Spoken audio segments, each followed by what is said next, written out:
Merhabalar, bugün size kurutma makinemi anlatacağım. Kurutma makinesini nasıl kullandığımı, ne sebeple aldığımı söyleyeceğim. Sebebi de şu, kurutma makinesini almamın sebebi ilk kızımın ve kendimin alerjisinin olması ve kurutmaya yerimizin olmamasıyla almaya karar verdim.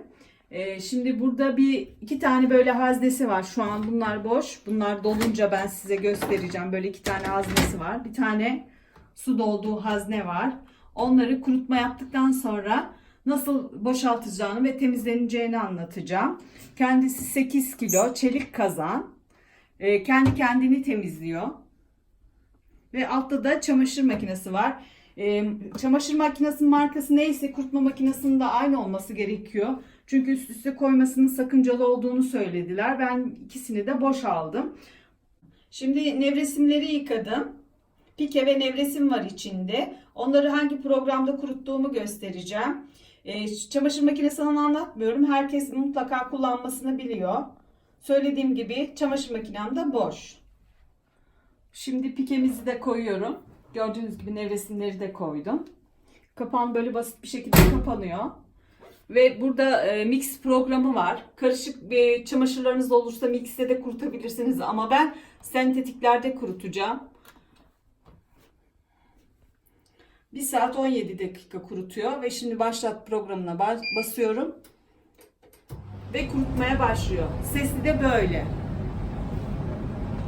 Ve kuruttuktan sonra içinin nasıl temizleneceğini de size göstereceğim. Şimdi gördüğünüz gibi makinem durdu. Ve kapatıyorum. Şimdi kapağını açıyorum. Gördüğünüz gibi çamaşırlar böyle bu şekilde çıkıyor.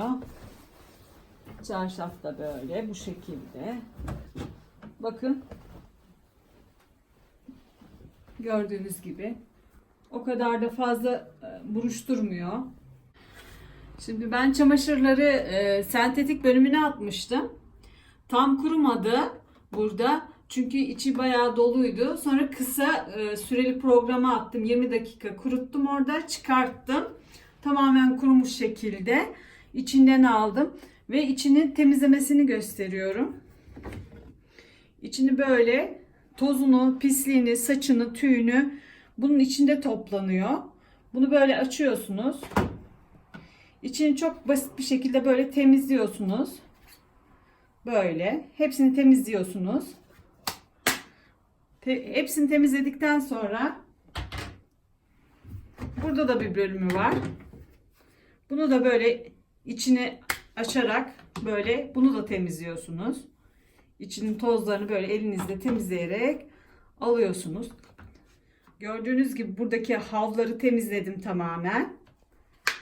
Ve yerine yerleştiriyorum. Yani yanlış yerleştiremezsiniz. Kesinlikle belli oluyor. Yanlış taktığınızda bakın yerine oturmuyor.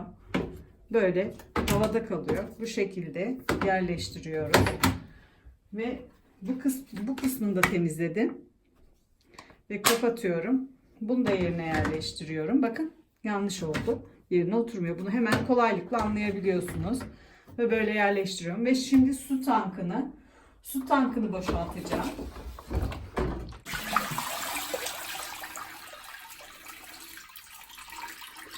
İçinde birazcık bırakıyorum. Çok az bir şey. Bu diğer kurutmada buharlama açısından kuruturken kolaylık sağlayacak. Bu kutuyu yerine taktım. Su haznesini iyice kapatıyorsunuz. Ve çok kullanışlı olduğunu düşünüyorum. Evleneceklere, yani çocuğu olanlara, alerjisi olanlara tavsiye ederim. Yaşlılar için de çok uygun, çamaşır asamayanlar için, yeri olmayanlar için. Yani çok uygun olduğunu düşünüyorum. İzlediğiniz için teşekkür ederim. Beğenmeyi, abone olmayı unutmayın lütfen. Bir sonraki videoda görüşürüz. Hoşça kalın.